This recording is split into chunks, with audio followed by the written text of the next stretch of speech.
Praise Lord. ദൈവനാമത്തിന് മഹത്വമുണ്ടാകട്ടെ. എന്നെ കേൾക്കുന്ന എല്ലാ പ്രിയപ്പെട്ടവർക്കും കർത്താവായ യേശു ക്രിസ്തു നാമത്തിൽ ഞാൻ എൻ്റെ സ്നേഹവന്ദനങ്ങൾ അറിയിക്കുന്നു. യഥാസ്ഥാനപ്പെടേണ്ടതിന് നമ്മൾക്ക് തന്നെ ചില കാഴ്ചപ്പാടുകൾ കുടുംബജീവിതത്തെപ്പറ്റിയും ദൈവവുമായിട്ടുള്ള നമ്മുടെ ബന്ധത്തെപ്പറ്റിയുമൊക്കെ ആവശ്യമാണ്. വേദനയുണ്ട്, സമ്മതിച്ചു. ബ്രൂക്കൺനെസ്, തകർച്ച ജീവിതത്തിൽ വന്നിട്ടുണ്ട്, സമ്മതിച്ചു. പക്ഷെങ്കിൽ ഒരു കാഴ്ചപ്പാട് ഇതേപ്പറ്റി നമ്മുടെ ജീവിതത്തിൽ പ്രാപിക്കേണ്ടത് ആവശ്യമാണ്.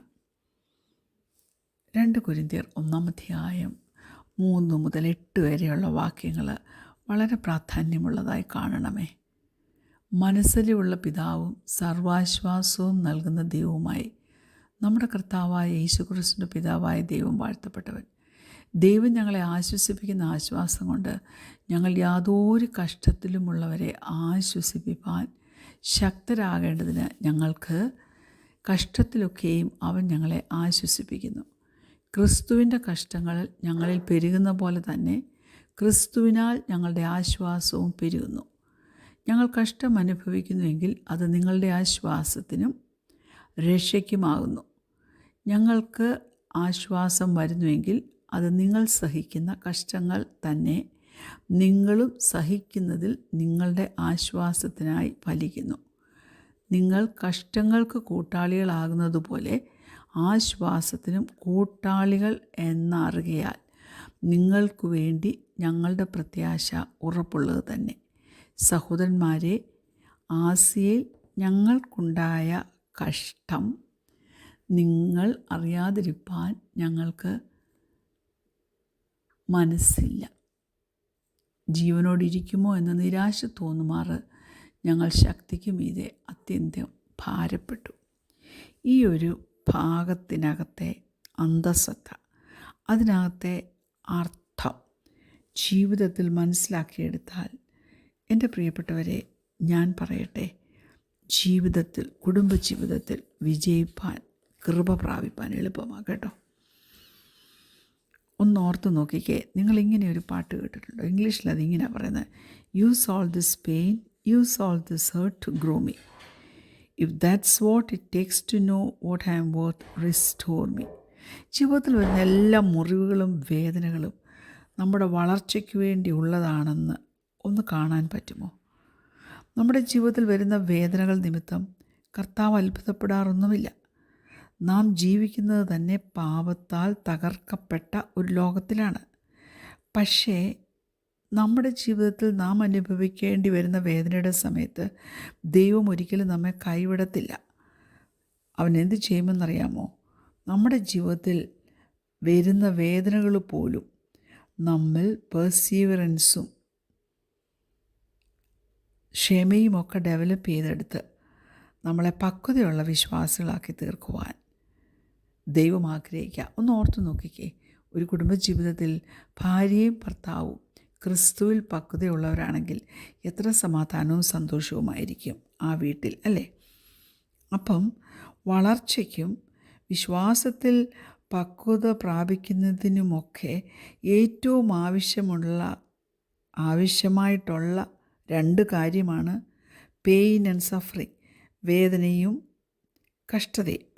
അതങ്ങനെയാണെങ്കിൽ നമ്മൾ കഷ്ടങ്ങൾ വരുമ്പോൾ പുറകുറുക്കാൻ നമ്മെ തന്നെ വിട്ടുകൊടുക്കരുതേ. നമ്മുടെ വിശ്വാസത്തെ ചോദ്യം ചെയ്യുവാൻ തക്കവണ്ണം നാം ഏൽപ്പിച്ചു കൊടുക്കരുതേ. കഷ്ടതയുടെ ലെൻസിൽ കൂടി നോക്കുമ്പോൾ ലെൻസ് വിശ്വാസത്തിൻ്റെ ലെൻസായി അത് മാറിയാൽ എത്ര നല്ലതാണ്. ബുദ്ധിമുട്ടുകൾ ജീവിതത്തിൽ വരും. ഇതൊക്കെ വേൾഡ് സിസ്റ്റത്തിലുള്ളതാണ്. എന്നാൽ ഇതിനെല്ലാം സന്തോഷമെന്നൊന്ന് കാണാൻ പറ്റുമോ? ദൈവരാജ്യത്തിൻ്റെ സിറ്റിസൻസാണ് നമ്മളൊക്കെ, ദൈവീയ പൗരന്മാരാണ് നമ്മളൊക്കെ. അതുകൊണ്ട് നമ്മുടെ പ്രത്യാശയെ ഇതൊന്നും തളർത്തിക്കളയരുത്. നമ്മുടെ പ്രത്യാശയെ ഒന്നുകൂടെ വളർത്തുന്നതായി തീരണം. ക്രിസ്തുവിലുള്ള പ്രത്യാശ നമ്മളുള്ളത് വളരണം. അങ്ങനെ നാം മെച്യൂറായി തീരുമ്പോൾ നമ്മുടെ ചുറ്റുമുള്ള ലോകത്തെ ചേഞ്ച് ചെയ്യുവാൻ തക്കവണ്ണം നമുക്ക് കഴിയും. അതുകൊണ്ട് കർത്താവിനോടൊന്ന് പ്രാർത്ഥിച്ചേ, കർത്താവേ, എൻ്റെ എല്ലാ മുറിപ്പാടുകളും എൻ്റെ എല്ലാ വേദനകളും എന്നെ യഥാസ്ഥാനപ്പെടുത്തേണ്ടതിന് വേണ്ടി ഉപയോഗപ്പെടുത്തണമേ എന്നൊന്ന് പ്രാർത്ഥിച്ച് നോക്കിക്കേ. നമ്മുടെ എല്ലാ ട്രയൽസും വിശ്വാസ കണ്ണാടിയിൽ കൂടി നാം നോക്കുകയാണെങ്കിൽ ദൈവമക്കളെ നമുക്ക് സന്തോഷത്തോടെയും സമാധാനത്തോടെയും ജീവിപ്പാൻ പറ്റും. എന്നാൽ ചിലപ്പോൾ കുടുംബജീവിതത്തിൽ മുന്നോട്ട് പോകാൻ കഴിയാതെ വണ്ണം നമ്മുടെ കൈമേലും കാൽമേലുമൊക്കെ ചില ചങ്ങലകൾ വന്ന് വീഴും. അത് നമ്മെ മെൻ്റലി അഫക്റ്റ് ചെയ്യും, ഇമോഷണലി അഫക്റ്റ് ചെയ്യും. എന്നാൽ ചില ഷാക്കിൾസ് അല്ലെങ്കിൽ ചില ചങ്ങലകളുണ്ടല്ലോ, ചില ആമങ്ങളുണ്ടല്ലോ, നമ്മുടെ ആത്മീയ ജീവിതത്തെയും ബന്ധിച്ച് കളയും. അതുകൊണ്ട് നാം തളർന്നു പോകത്തക്കവണ്ണം ഈ ചങ്ങലകൾ ഭാരമായിട്ട് വരും. പല സമയത്തും നാം ക്ലേശം അനുഭവിക്കുന്നവരായി, അസ്വസ്ഥതയുള്ളവരായി, പീഡിക്കപ്പെട്ടവരായി, പ്രത്യാശ നഷ്ടപ്പെട്ടവരായി തീരാറുണ്ടോ? ഞാൻ ചോദിക്കട്ടെ, നിങ്ങളുടെ കുടുംബജീവിതത്തിൽ ഇങ്ങനെയുള്ള ഏതെങ്കിലും ഒരു അവസ്ഥയിൽ കൂടി നിങ്ങൾ കടന്നു പോയിട്ടുണ്ടോ? ഈ ചങ്ങലയെന്ന് പറയുന്നതൊന്നും പുതിയതല്ല. വർഷങ്ങൾക്ക് മുമ്പ് തന്നെ ചങ്ങലകളെ പൊട്ടിപ്പാൻ നമ്മുടെ ദൈവം ശക്തനാണെന്ന് നമുക്കറിയാം. പൗലോസും ശീലാസും കാരാഗൃഹത്തിൽ കിടന്നപ്പോൾ, കാലാമത്തിൽ കിടന്നപ്പോൾ, കൈമേൽ ചങ്ങല കിടന്നപ്പോൾ അവർ ദൈവത്തെ പാടി സ്തുതിച്ചു, പ്രാർത്ഥിച്ചു. എന്നാ പറ്റി? അവരെ ബന്ധിച്ചിരുന്ന സകലത്തിൽ നിന്ന് അവർ പുറത്തു വരുവാൻ ഇടയായി. നമ്മയും ദിവസം തോറും ബന്ധിക്കുന്ന സംഗതികളെ പൊട്ടിപ്പാൻ ദൈവം ശക്തനാണ്.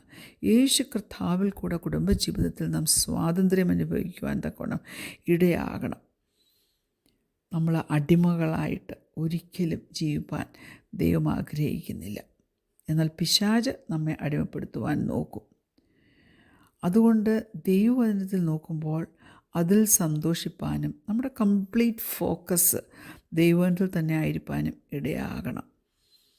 നമ്മുടെ ജീവിതത്തിൽ എന്തെല്ലാം കാര്യങ്ങൾ എൻജോയ് ചെയ്തത്തക്കവണ്ണം പിശാച് കൊണ്ട് തന്നാലും ദൈവം നമുക്ക് തന്ന പ്രോമിസ് നാം മുറുകെ പിടിച്ചോണം. അവൻ്റെ സാന്നിധ്യം നാം അനുഭവിക്കുമ്പോൾ മനസ്സിലാക്കണം, നാം തൃപ്തിയുള്ളവരായി തീരുവാനാണ് അവൻ്റെ സാന്നിധ്യം തരുന്നത്. അപ്പോൾ അനുഭവിക്കുന്ന സമാധാനമുണ്ടല്ലോ, നമ്മുടെ കുടുംബജീവിതത്തിൽ അത് പടരുകയാണെങ്കിൽ കുടുംബം ഒരിക്കലും തകരത്തില്ല. പക്ഷെ നമുക്കിതൊക്കെ അറിയാം, പക്ഷെ നമ്മൾ പിന്നെയും വഴിതെറ്റി പോവുക. നമ്മൾ ദൈവത്തെ കൂടാതെയുള്ള ജീവിതം ഒട്ടും സന്തോഷകരമല്ലെന്ന് മനസ്സിലാക്കിയവരാ. പക്ഷെങ്കിൽ പിന്നെയും നമ്മുടെ ജീവിതം കറക്റ്റായിട്ടാണോ പോകുന്നത്? മക്കളെ, ഞാൻ പറയട്ടെ, റെസ്റ്റോറേഷൻ, യഥാസ്ഥാനം ആവശ്യമാണ് നമ്മുടെ ജീവിതത്തിൽ.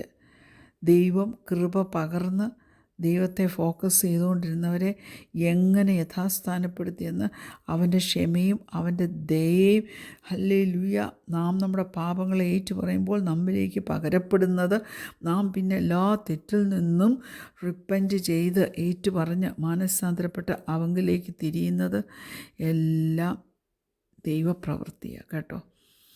അതുകൊണ്ട് നമ്മൾ ഏതെങ്കിലും ഒരു വിഷയത്തിൽ പരാജയപ്പെട്ട് കിടക്കുകയാണെങ്കിൽ ഉണർന്നേ പറ്റുള്ളൂ.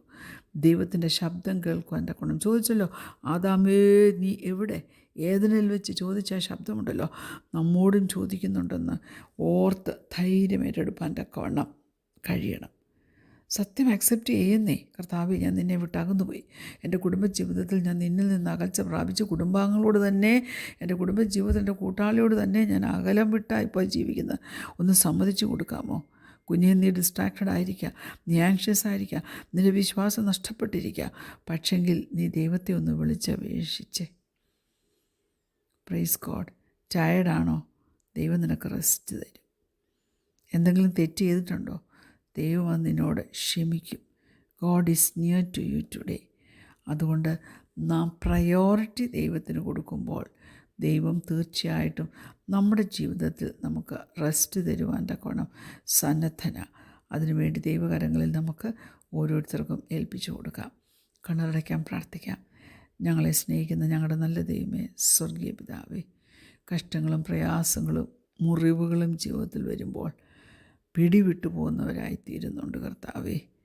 ഞങ്ങൾക്ക് നിന്നിൽ സന്തോഷിക്കുവാനും ഞങ്ങളുടെ ദൃഷ്ടി നിന്നിൽ തന്നെ വെക്കുവാനും കഴിയാതെ വണ്ണം ഞങ്ങൾ തെറ്റിപ്പോകുന്നുണ്ട് കർത്താവേ.